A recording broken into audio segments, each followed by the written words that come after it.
RO, ARO, review officer, assistant reverser और computer assistant, इनके लिए फाइनली बहुत दिन से इसका वेट था, वो वैकेंसी आ चुकी है और इसके फॉर्म चलिए देखते हैं कब से अप्लाई कर सकते हैं। तो 1 जून मतलब आज से आप अप्लाई कर सकते हैं और लास्ट डेट है 21 जून और फी पेमेंट की लास्ट डेट है 22 जून। तो मैं आप सबसे रिक्वेस्ट करूंगा कि लास्ट डेट का वेट ना करें और अभी अप्लाई कर दीजिएगा विद इन 1 वीक। और जो फीस है जनरल और ओबीसी वालों के लिए वो 1200 रुपए है और SC ST WS of UP state उनके लिए 1000 है। ठीक है, तो चलिए मेन मुद्दे पे आते हैं कि एग्जाम में क्या बदलाव हुआ है। जैसे कि पिछली बार पहले का पैटर्न आप लोगों को पता होगा।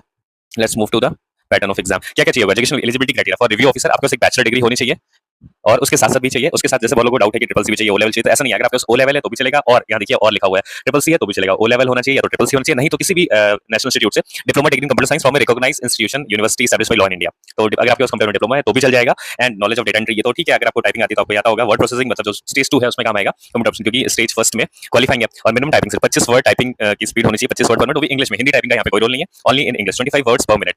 ये आपका मेन एलिजिबिलिटी क्या है तो देख लीजिएगा आप लोग अपने हिसाब से। ट्रिपल सी की टेंशन मत लीजिए, जो लेवल नहीं है तो कोई बात नहीं। अगर आपको डिप्लोमा आपने कभी 6 मंथ 1 मंथ का किया है किसी इंस्टीट्यूट से जो रजिस्टर्ड है तो वो भी वैलिड होगा। ठीक है, चलिए फिर आ जाते हैं एग्जाम पैटर्न पे कि किस तरह का पैटर्न होगा। सबसे पहले स्टेज फर्स्ट की बात कर लेते हैं। प्रीलिमिनरी एग्जाम ये रहा स्टेज फर्स्ट आपका जनरल स्टडीज, ये क्वालिफाइंग नेचर होगा। इसमें कोई सबसे बात कोई नेगेटिव मार्किंग नहीं, नो नेगेटिव मार्किंग और मिनिमम क्वालिफाइंग मार्क्स भी नहीं है। बस आपको ये नहीं कि इसमें इतने मार्क्स लाने तो ही पास माने जाएंगे, नहीं, बस एक जो पॉलिटिकल कट ऑफ चाहिए, अगर उससे ज्यादा है तो आपका स्टेज 1 क्वालिफाई हो जाएगा। उसमें क्या क्या आएगा चलिए सिलेबस देख लेते हैं। जनरल साइंस हो गई, हिस्ट्री ऑफ इंडिया हो गया, इंडियन नेशनल मूवमेंट हो गया, इंडियन पॉलिटी हो गई, इकोनॉमी एंड कल्चर हो गया, इंडियन एग्रीकल्चर पॉपुलेशन, मतलब आप देख सकते हैं यहाँ पे नोटिफिकेशन में पिन भी कर दूंगा, वहां से देख लीजिएगा। और इसमें जनरल इंग्लिश और जनरल हिंदी, लेकिन यहाँ पे एक बात ध्यान देने वाली है, ग्रेजुएशन लेवल तक है। पहले का एग्जाम होता है कि 10th और 12th, ये जो जनरल इंग्लिश है जनरल हिंदी और ग्रेजुएशन लेवल और एलिमेंट्री नॉलेज ऑफ कंप्यूटर्स, मतलब आप मान लीजिए 200 क्वेश्चन 200 क्वेश्चन आने वाले तो उसमें 25 आप एक्सपेक्ट कर सकते हैं, 20 से 25 की कंप्यूटर। तो कंप्यूटर अगर अच्छे से पढ़ लेंगे तो आप स्टेज 1 क्वालिफाई, और ये क्वालिफाइंग इसके मार्क्स नहीं जोड़ेंगे और जितने भी बच्चे इसमें बैठेंगे 7 time of the candidate against the total number vacancy, मतलब जितनी भी वैकेंसी होंगी उसके 7 गुना, उसका 7 गुने बच्चे बुलाए जाएंगे स्टेज 2 के लिए। बट अब यहाँ पे थोड़ा सा पैटर्न चेंज हो गया है। यहाँ पे थोड़ा सा हिंदी हमारे हिंदी भाई वालों को दिक्कत होगी जिनको थोड़ा, क्योंकि ये पूरा स्टेज 2 इंग्लिश पे बेस्ड हो गया। इसमें section A B C D 4 section है और ये आपका 150 मैक्सिमम मार्क्स 150 है।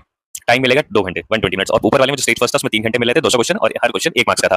तो इसमें 2 घंटे का है 50। इसमें क्या क्या सबसे पहले तो ऐसे आएगा वो भी इंग्लिश में लिखना होगा 30 मार्क्स का। उसके बाद प्रेसी आएगी, प्रेसी आपको पता होगा बड़ा सा पैसेज होता है उसको शॉर्ट में लिखना होता है, उसको बोलते हैं प्रेसी राइटिंग, वो 30 मार्क्स का आएगा। फिर ट्रांसलेशन आएंगे English Hindi, translate one word नहीं मतलब कोई पैरा दिया होता है वो इंग्लिश टू हिंदी और हिंदी टू इंग्लिश 25 और लास्ट सेक्शन आपका कॉम्प्रिहेंसिव इंग्लिश, ये 40 मार्क्स का आएगा। और ये भी सब पेन पेपर मोड में होगा, मतलब आपको बाई पेन लिखना होगा, इसके लिए कोई ऑप्शन नहीं होगा। कॉम्प्रिहेंशन के लिए भी कोई ऑप्शन होगा, आपको लिख के आंसर देना होगा, जैसे हम लोग 12th में या 10th में देते थे। ठीक है, ये हो गया। और स्टेज 3 कंप्यूटर नॉलेज टेस्ट, इसमें क्या होगा, ये आपको 500 वर्ड्स का एक पैसेज लिखा हुआ देगा पेपर में, उसको देख के आपको टाइप करना होगा और उसका कुछ फॉर्मेट होगा वो सेम, जैसे कि उसको बोल्ड कर दिया या इटैलिक कर दिया तो सेम फॉर्मेट वो आपको उसमें अप्लाई करना होगा। स्टेज 2 और 3 और जो मेरिट बनेगी सबसे इंपॉर्टेंट चीज, स्टेज 1 केवल क्वालिफाइंग है, जो मेरिट बनेगी हमारी वो स्टेज 2 और स्टेज 3 मतलब टोटल 200 मार्क्स। ये कितने मार्क्स का 50 और इसमें मिनिमम आपको 25 लाने ही होंगे, अदरवाइज आप क्वालिफाई 25। एंड इसके साथ एक और है कि 25 मार्क्स आ गया, 25 वर्ड पर मिनट आपकी स्पीड भी होनी चाहिए, ये दोनों होंगे तभी आप क्वालिफाई माने जाएंगे।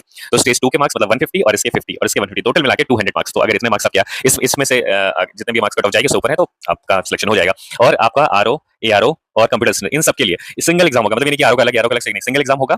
प्री का भी सिंगल होगा, मतलब प्री मेंस वैसे सिंगल, मतलब अलग अलग नहीं होगा। और साथ में जो मेंस होगा स्टेज 2 जिसमें मतलब स्टेज 2 और स्टेज 3 वो भी सेम डे होगा 20 मिनट्स के गैप में। जैसे आपने ये पूरा सेक्शन इंग्लिश वाला अटेम्प्ट कर लिया उसके 20 मिनट गैप लगेगा, फिर कंप्यूटर वाला कर लीजिए, सिंगल एग्जाम।